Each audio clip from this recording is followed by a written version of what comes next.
시청자와 함께하는 시민데스크. 강한 비 소식과 함께 올여름 장마가 시작됐습니다. 심상치 않은 집중호우에 철저한 대비가 필요하다는 전망도 나오고 있는데요. 오늘 시청자 비평 리뷰 Y 시간에는 본격적인 여름이 시작됨에 따라 YTN이 전하는 장마 보도 내용을 살펴봅니다. 지난해 폭우로 큰 피해를 입은 수해 지역을 다시 찾은 현장 점검 시리즈 보도가 큰 주목을 받고 있습니다. 방송을 통해 전하지 못한 뒷이야기를 오늘 에필로그 Y에서 준비했습니다. 잠시 후에 만나보시죠.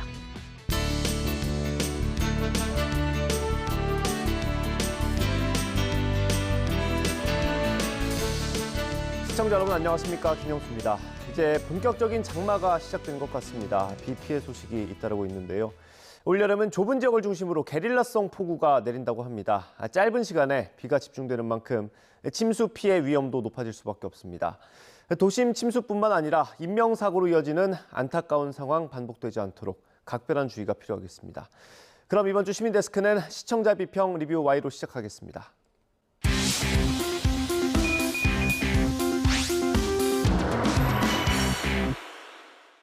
세 분 어서 오십시오. 안녕하십니까?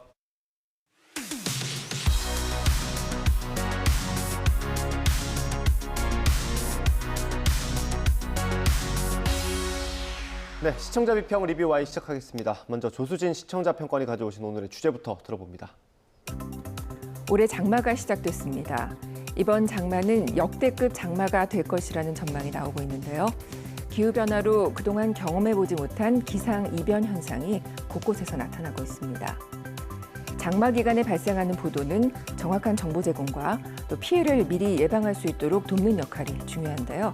그렇기 때문에 장마 보도도 재난 보도 준칙에 따라 정확한 정보가 전달돼야 합니다. 오늘 리뷰와의 시간, 여름철 장마 보도를 살펴봅니다. 네, 장마 관련 보도 살펴보겠습니다. 하루는 폭염이고 내일은 또 폭우고 오전 날씨 다르고 오후 날씨 다르고 이렇게 며칠 동안 이어졌던 것 같습니다. YTN 보도가 잘 따라갔나 모르겠습니다. 어땠습니까? 네, 요즘에 그 YTN 보도를 좀 살펴보면 새로운 구성인지 모르겠는데 같은 주제의 보도가 이렇게 연속적으로 이어지는 것들을 볼 수 있었습니다. 이번 장마 보도를 살피는 중에서 그런 부분을 확인할 수 있었는데요. 실시간 연속 보도로 다양한 정보를 그래서 제공했습니다. 26일 8시부터 9시까지에 걸쳐서 시간대별로 이어지는데 보도 제목이 많아서 이제 다 말하지는 않겠습니다. 살펴보면 먼저 8시 1분 수도권도 장마 시작 출근길 조심 보도를 시작으로 오전 10시 39분 내일까지 곳곳 게릴라 호우 시간당 20에서 40mm 폭우 김민경 그 기상재난 전문 기자 나오죠. 보도까지 이렇게 연속적으로 이어지는 거 볼 수 있습니다. 또 6월 28일 수요일입니다. 현장 취재와 영상 자료 또 전문 기자의 정보성이 돋보인 연속 보도가 이어졌는데요. 오전 8시 1분 광주 270mm 폭우, 불어난 하천의 60대 여성 실종 보도를 시작으로 부산 또 경남 지역 기상 소식까지 전해줍니다. 정혜윤, 김민경 기상재난 전문 기자의 정보성 있는 높은 그런 해설이 이어졌는데요. 시청자 안전과 또 정보 확인에 큰 도움을 줬습니다. 이날 외에도 장마 보도를 주제로 연속적으로 보도가 이어지는 구성이 많았습니다. 그 점 유익하게 봤고요. 앞으로도 이어지는 그 장마 소식에도 유의미한 보도 당부드리겠습니다. 네, 이 뉴스에서 어떤 사안이 있을 때 좀 블록을 쌓아서 집중적으로 다루는 걸 얘기하시는 것 같아요. 어떻습니까? 무엇보다 이제 장마철이 시작이 됐기 때문에 굉장히 또 경각심을 갖고 보도를 하면서 이런 형식의 보도가 많이 나온 것 같습니다. 시간당 20에서 40mm의 비가 온다고 돼 있잖아요. 그 20mm에서 40mm라는 거는 거의 한 서너 달치의 비가 하루에 다 내리는 거거든요. 그러니까 당연히 많은 피해 혹은 예상 밖의 피해가 날 수가 있기 때문에 이런 부분은 저희가 아무래도 오전 시간에부터 집중적으로 보도를 할 수밖에 없는 것 같아요. 국민 안전을 지키는 것이 저희 보도 채널로서도 중요한 역할이기 때문에 많은 시간을 할애하고 굉장히 우선적으로 이걸 다루고 있습니다. 그런 면에서 좀 더 많은 집중 보도가 앞으로도 이루어질 것 같습니다. 예. 저희 YTN 같은 경우에 장마철이 되기 전에 현장 점검 시리즈를 했어요. 거의 매일 다른 현장에 가서 지난해 피해를 어떻게 봤고 지금 어떻게 보완하고 있는지를 전해드렸는데 어떻게 보셨습니까, 박사님? 네, 저도 굉장히 의미 있는 보도라고 생각을 하면서 봤습니다. 지난해 8월에 집중호우로 인한 피해가 굉장히 심각했지 않습니까? 근데 YTN 이것과 관련해서 6월 중순부터 지난해 침수 피해가 있었던 현장을 찾아서 집중호우의 대비 상황을 점검하는 기획 보도를 연이어했습니다. 침수 피해 예방을 위한 단기적 방안이 얼마나 시행됐는지, 그리고 이러한 단기적 방안에 문제점은 없는지를 다루고 침수 피해를 막기 위한 근본적인 해결책과 그에 따른 정부 차원의 과제를 점검하는 방식으로 이제 보도가 이어졌습니다. 상당히 의미 있는 보도였다고 생각합니다. 네. 그러니까 이걸 좀 사례를 좀 찾아보면은요. 현장 점검 침수 피해 잇따랐던 지하철 올해 대비 상황은이라는 그 제목의 보도였는데요. 지난해 8월에 폭우 당시에 그 역사 안으로 이렇게 빗물이 많이 들어와서 침수됐던 그 이수역 현장으로 기자가 나가서 상황을 점검을 합니다.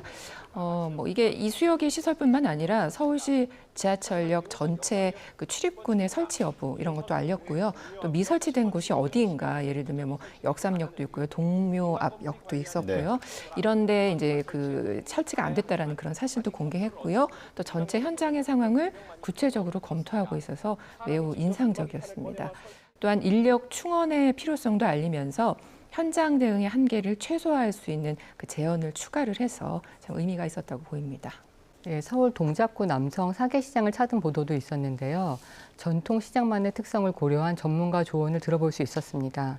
현장 점검 침수된 전통시장 가보니 저지대 피해 우려 여전 보도에서 집중호우에 대비해 물막이판 설치와 양수기를 이제 준비하고 있지만 사실은 1시간 넘게 140mm가 넘게 쏟아지는 집중호우에 이것들이 근본적인 해결책이 될 수 없다는 점을 얘기를 하고 배수 용량 확보가 이제 핵심이라는 점을 언급을 했습니다. 또 현장 점검, 집중호우에 무너진 저수지, 긴급 복구만 마무리. 이미 제목에서 이제 긴급 복구만 마무리됐다고 얘기되고 있는데 이 상황이 국비 지급이 늦어져서 이제 침수 현장을 내년에야 약간 공사를 할 수 있다는 상황을 전하고 있고, 그리고 정부와 지자체 차원의 대비가 미흡하고 이제 물막이판 같은 어떤 임시 대책으로 한계가 있다는 점에 대해서 이제 지적을 하고 있습니다. 저는 이제 이번에 또 굉장히 걱정이 되는 게 그 반지하 침수. 지난해 그 반지하 주택 침수 현장 심각했는데 거기 현장을 찾아서 정부의 대책이 제대로 실행되고 있는지를 점검을 또 했습니다. 현장 점검, 신림동 반지하촌 다시 가보니 침수 위험 여전, 대책은 부족이라는 제목의 보도입니다. 서울시가 발표한 반지하 피해 근절 대책 중에 그 물막이판 역류 방지가 제대로 설치돼 있는지 현장을 직접 가서 확인을 했고요. 또 반지하 건물 전체 매입 현황과 제도의 그 실행의 한계를 통해서 그 통계 자료로 이런 것들을 제시를 했습니다. 또 같은 날 현장 점검, 다시 가본 신림동 반지하촌 여전한 침수 우려 제목의 보도입니다. 내용은 여전히 대비가 안 돼 있다라는 것인데요. 그래픽 이미지로 보여준 것처럼 그 물막이판 설치율도 40% 정도로 낮았고요. 주민들도 여전히 불안해하고 있었습니다. 또 주거용 반지하를 사들이겠다는 계획도 3%에 미치지 못할 그런 정도로 진척이 더디고 있는데요. 여전한 침수 위험에 있는 현장의 모습을 잘 보도했습니다.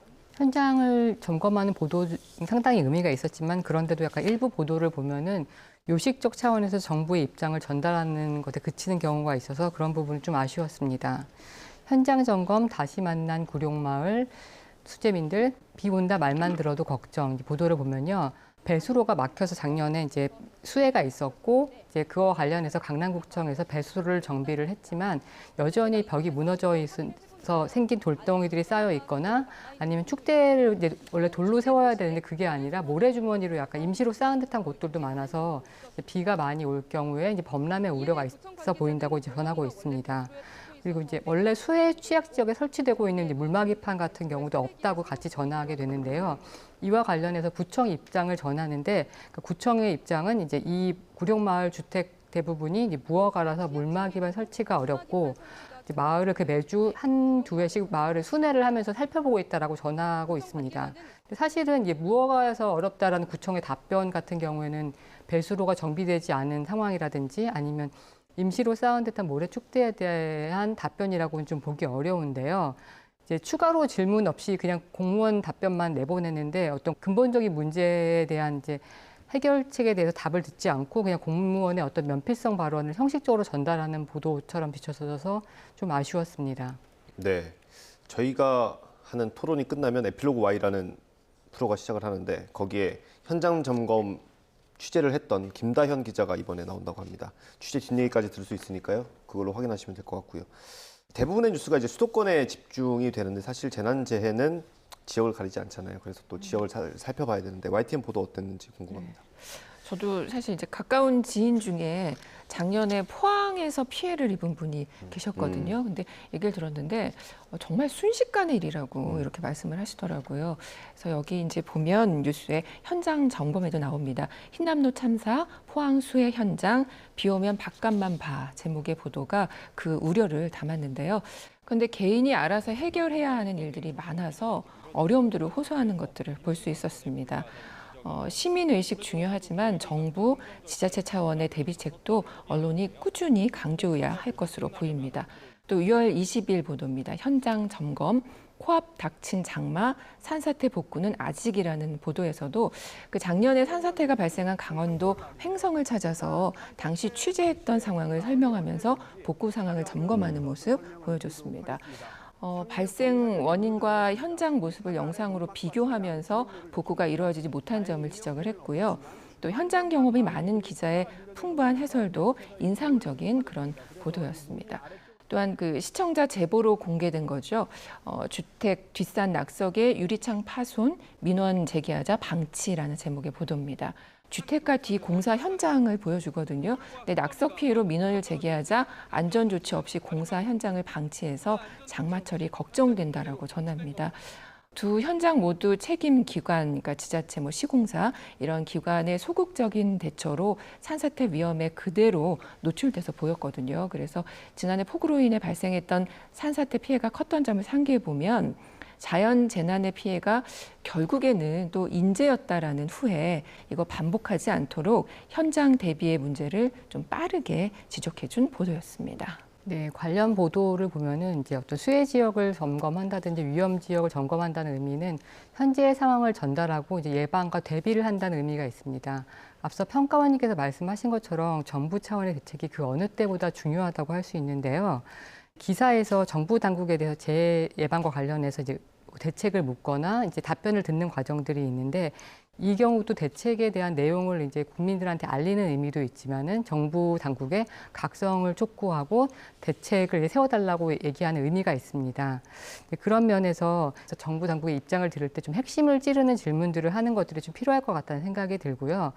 그 앞서서 어떤 포항이나 여러 지역의 소식을 전하시기도 하셨지만은 이제 과반의 인구가 서울과 수도권에 살다 보니 이제 아무래도 이 지역에 대한 관심이 굉장히 큰 것도 사실이지만은 이제 앞으로도 서울 외 지역의 피해와 대책에 대해서도 관심과 보도를 좀 당국으로 부탁드립니다. 조금만 더 보태서 설명드리면 그 내 동네에 물폭탄 기상청 발송 호우 재난 문자 시동이라는 제목의 보도에서는 지난해 폭우 상황을 되짚으며 재난 문자 시스템을 점검을 했는데요. 여기서도 역시 최근 남부 지역에 비가 집중된 만큼 지역별로는 어떤 대책이 마련돼 있는지까지 점검해줬다면 사전 예방 점검 보도로서 더욱 의미가 컸었을 것 같다라는 생각이 듭니다. 예, 뭐 아직까지 이 여름철 장마철이 완전히 다 끝난 건 아닙니다만 확실히 YTN이 이번에 현장 점검 보도를 준비한 걸 보면 그래도 좀 이전이랑 달라진 것 같긴 합니다. 두 분도 좋은 평가를 해주셨거든요. 어떻게 되셨어요? 맞습니다. 보통 이제 그 언론사가 이런 취재를 할 때는 피해를 봤을 때는 굉장히 많은 관심을 가지다가 지나고 나면 관심을 갖지 않고 다른 데 또 취재를 하고 이런 경우가 많은데 이번 경우는 저도 굉장히 의미 깊게 봤습니다. 보도국에 확인을 해봤더니 6월 13일부터 23일까지 11일 동안 했고요. 9곳에 현장을 가서 올해는 어떻게 됐는지를 물어봤는데 이건 시간만 벌어줄 뿐이지 충분하지 않다. 이런 말을 서로 다른 지역에서 똑같이 하는 걸 듣고 역시 현장의 목소리가 중요하구나 이런 생각을 했고요. 서울의 그 신림동 반지하 가구로부터 출발을 해가지고 6월 23일 날 목포의 북한까지 이걸 다 점검했더라고요. 굉장히 좋은 보도였는데 보도국에서는 장마가 이제 시작된 거고 또 여름철 그리고 가을철까지 태풍이 올 수 있기 때문에 앞으로도 이 부분은 꾸준히 관심을 갖고 보도하겠다 이렇게 이런 입장을 밝혔습니다. 예, 이번에 제가 뉴스를 진행하면서 느낀 게 현장 점검이 있어서 좋았고요. 그리고 하나 달라진 게 전문 기자들의 역할이 굉장히 확대가 된 것 같더라고요. 어떻습니까? 네, 그렇습니다. 지난 6월 한 달간 확인한 장마 소식 보도를 살펴보면은요. 우선 지난 6월 23일 일요일부터 전국 동시 장마철 돌입 25일에서 27일 많은 비 예고라는 제목의 보도입니다. YTN의 기상재난 기자가 스튜디오에 직접 출연한 그런 대담이었는데요. 올 여름의 장마의 특징을 예측하고 또 폭우 대비 방법을 설명을 해줬습니다. 이렇게 재해와 관련해서 정확하고 빠른 정보 제공하는 게 중요할 텐데요. 피해를 또 미리 대비할 수 있도록 하는 예보가 적절하게 전달됐다라고 보입니다.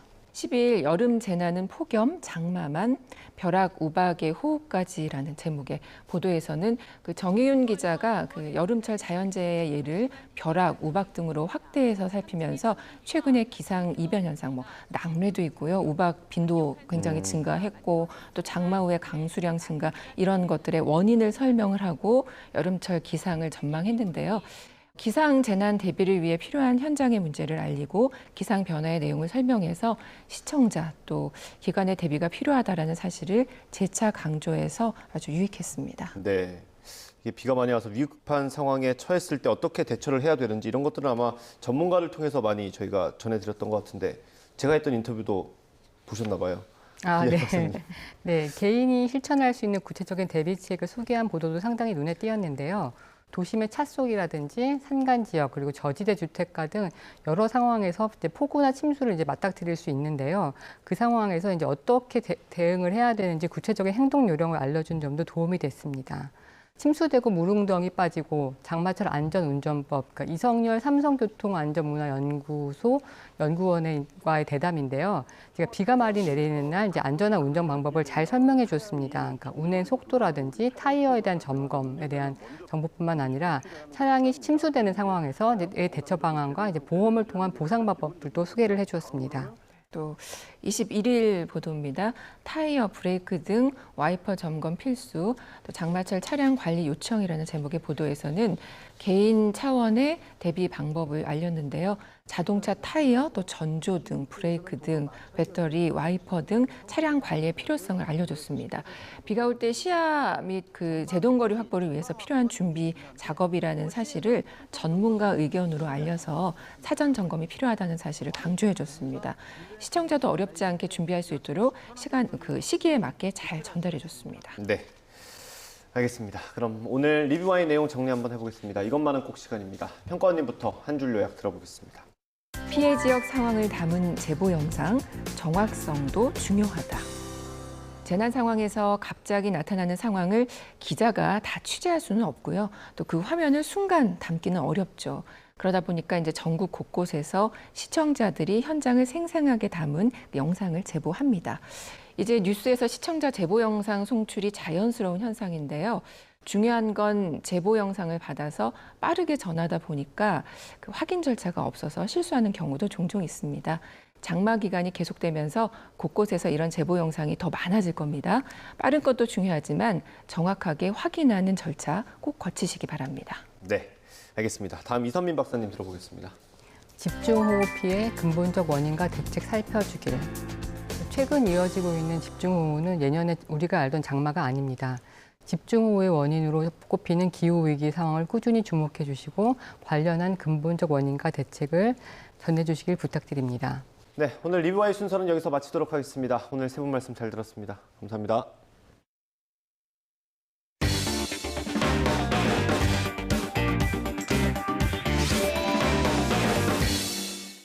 네, YTN 보도 취재 뒷얘기를 들어보는 에필로그 Y 시간입니다. 올해 장마철을 대비해서 YTN의 연이은 현장 점검 기획 보도 잘 확인하셨습니까? 오늘은 이 연속 기획 보도에 함께 참여한 김다현 기자와 얘기 나눠봅니다. 현장 점검 시리즈의 비하인드 스토리 지금 바로 만나보시죠. 지난해 엄청난 폭우로 인해 전국 각지에 피해가 발생했던 일 기억하실 텐데요. 1년이 지난 지금 다시 돌아온 장마철에는 얼마나 대비를 했을까요? YTN은 수해 지역 현장 점검 시리즈 보도를 통해 확인해보는 시간을 가졌다고 하는데요. 오늘 에필로그 Y 시간, 사회부 김다현 기자와 함께합니다. 네, 어서 오세요. 안녕하세요. 반갑습니다. 저희가 최근에 한 2주 동안 장마철을 앞두고 현장 점검 보도를 뉴스에서 좀 전해드렸습니다. 사실 시의적절하기도 했고 시청자 평가원도 이번 보도에 대해서 정말 많은 칭찬을 했다고 하는데요. 먼저 사회부에서 이 수해 지역 현장 점검 시리즈 보도를 하게 된 계기부터 얘기해 주시죠. 지난해 폭우 때 저희 사회부에서 수해 현장을 집중적으로 보도를 해드렸는데요. 당시에 제가 느꼈던 거는 모두 이렇게까지 피해가 클 거라고 생각을 미처 못했고 그래서 대비가 제대로 되지 않았던 것 같습니다. 그래서 올해도 비가 많이 온다고 하잖아요. 앞으로 또 기후변화 때문에 더 많은 비가 내린다고 하는데 과연 올해는 준비가 제대로 돼 있을까 궁금증이 생겼습니다. 그래서 지난해 방문했던 수해 취약 지역을 중심으로 저희가 한 번씩 가보면서 이번에 올해는 우리가 얼마나 준비가 돼 있는지 확인하는 시간을 가졌습니다. 미리 좀 점검해보는 시간이었던 것 같은데 그럼 김 기자가 다녀온 현장을 비롯해서 어떤 수해 지역을 다녀왔는지 좀 정리를 해주시죠. 저희가 가장 먼저 갔던 곳은 신림동 반지하촌인데요. 지난해에 거기에서 살던 일가족 3명이 안타깝게 비를 피하지 못하고 돌아가시는 일이 있었잖아요. 당시에 많이 나왔던 얘기가 차수판만 있었어도 이렇게까지 피해가 크진 않았을 거다라고 얘기를 했는데 저희가 현장에 가서 차수판이 얼마나 설치되어 있는지 그리고 서울시에서는 반지하에 사시는 분들을 이주를 시키겠다고 말씀을 했는데 과연 적절하게 정책이 진행이 되고 있는지 확인을 해보는 시간을 가졌습니다. 또 다음으로 저희가 갔던 곳은 서울 지하철 7호선 이수역인데요. 네. 당시에는 승강장에 천장이 구멍이 뚫려가지고 많은 침수 피해가 있었는데 복구는 제대로 됐는지 확인을 해봤고요. 또 서울 동작구에 있는 남성 사계시장이라고 있는데 워낙에 지대가 낮아서 평소에도 침수 피해에 되게 취약했다고 합니다. 그래서 현장에 가서 과연 시장 상인분들은 일상을 회복을 하셨는지 한번 이야기를 들어보는 시간을 가졌고요. 다음으로는 제가 방문을 했던 현장인데 저는 작년에 강남 개포동에 있는 구룡마을에 다녀왔는데요. 네. 그래서 올해도 가서 그때 당시에 수재민이 한 84가구 정도 있었는데 그분들 이야기 다시 들어보면서 과연 회복은 하셨는지 확인을 했고 마지막으로 저희가 갔던 곳은 차량이 많이 물에 잠기고 또 심지어 인명피해까지 있었던 강남 한복판 저희가 다시 한번 가서 확인했습니다. 네.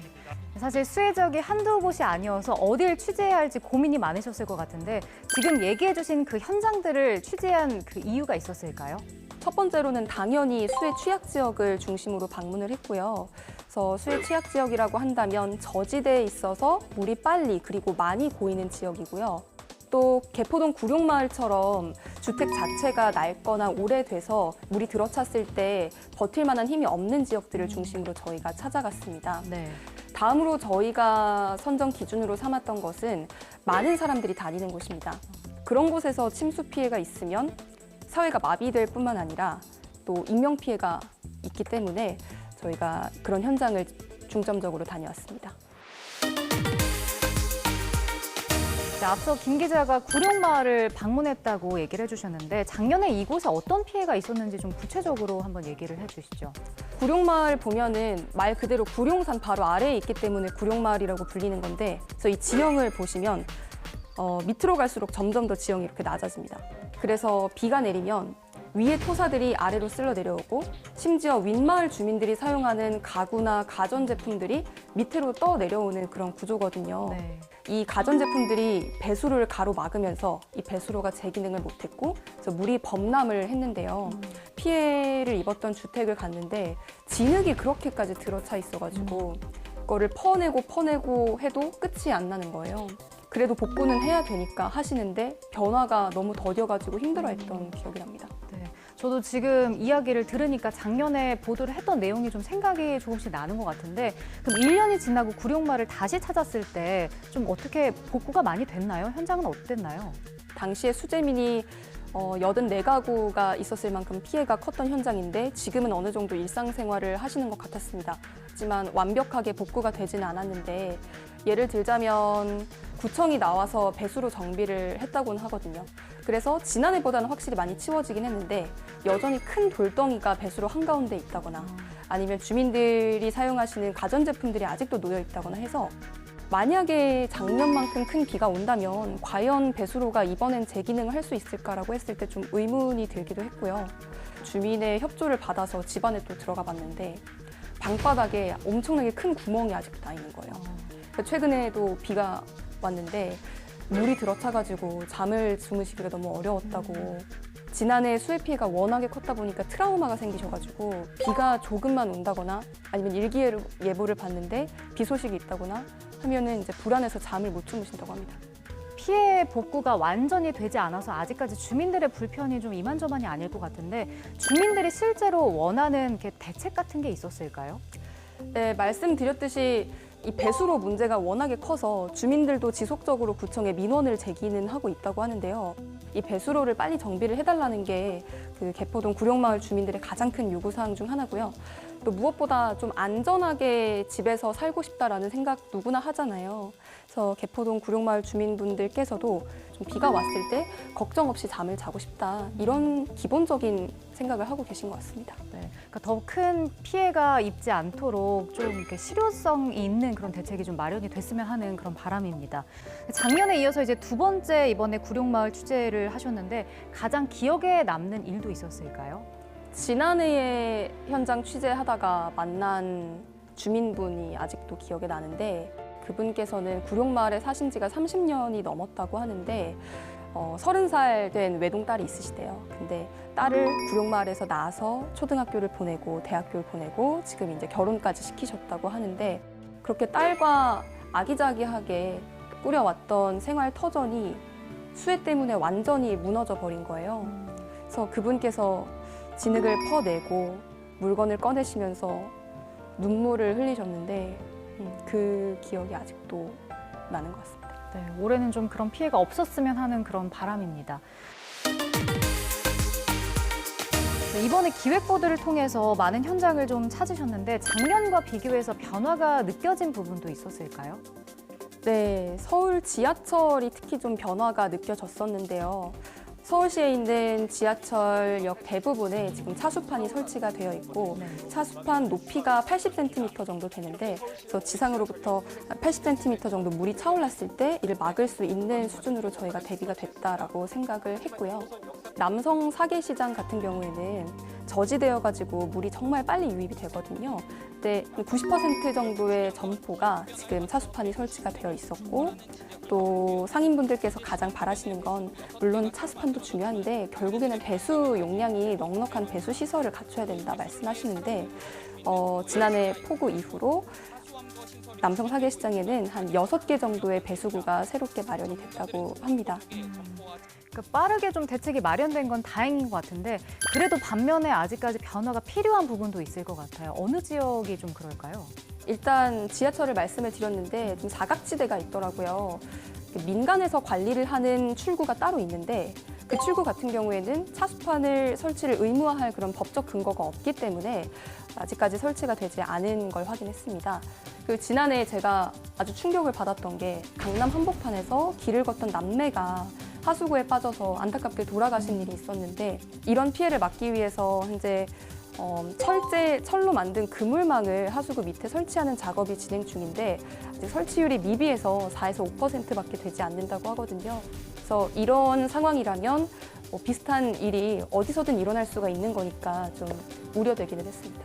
이렇게 말씀해 주신 대로 아직 모든 곳에 완벽한 대비가 이루어진 건 아니어서 보도가 나간 이후에 좀 변화가 있으면 좋겠다라는 생각이 들거든요. 실제로 보도 이후에 좀 긍정적인 변화가 있었던 적도 있나요?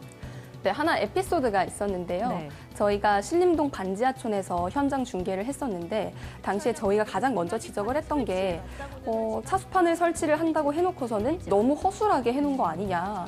이렇게 설치를 해놓고서는 어떻게 물이 많이 들어찼을 때 막을 수 있느냐 이렇게 지적을 했는데 네. 바로 구청에서 나와서 이거를 정비를 하는 모습이 저희 카메라에 포착이 됐는데 제가 이 장면이 재밌어서 유튜브를 찾아봤는데 누가 댓글에 역시 취재가 시작되자 이 말은 마법의 단어다 이렇게 얘기를 해서 저희 보도에 긍정적인 면이 확실히 있었구나라고 느꼈고요. 또 저희가 이렇게 기획 보도를 이어간 다음에 다른 언론사에서도 수해 취약 지역을 직접 방문을 해서 보도를 하는 걸 많이 봤는데 이러한 노력들이 단기적으로는 이렇게 좀 복구를 빨리 할 수 있도록 도움을 주고 또 장기적으로는 앞으로 수해에 어떻게 우리가 대비를 해야 되는지 좀 더 근본적인 대책을 고민하는 기회가 되지 않을까 싶습니다. 네, 그럼 마지막으로 남은 장마 기간에 YTN 시청자들이 눈여겨볼 만한 YTN 보도들 어떤 것들이 있을까요? 저희가 사실 이번 현장 점검 기획뿐만 아니라 또 따로 준비를 한 게 있는데 뭐 낭뢰, 아니면 폭우 또는 반지 하나 지하 주차장처럼 카테고리를 나눠서 그런 위험이 있을 때 시민 입장에서 어떻게 대처를 해야 되는지 알려드리는 그런 보도도 따로 기획으로 준비를 했거든요. 그래서 이게 간단한 건 같아도 그렇게 위험 상황이 막상 닥치면 생각이 나기 어려운데 그런 보도를 보시고 혹시 모를 상황이 생겼을 때 도움을 받으실 수 있을지 않을까 생각합니다. 그러니까 장마 기간에 더 큰 피해 없도록 좀 미리 예방할 수 있는 것들은 좀 대책을 마련하고 앞으로 우리 YTN 사회부에서도 현장 점검 통해서 많은 분들이 피해 입지 않도록 계속해서 보도 전해주시기 바랍니다. 오늘 함께해 주셔서 고맙습니다. 감사합니다.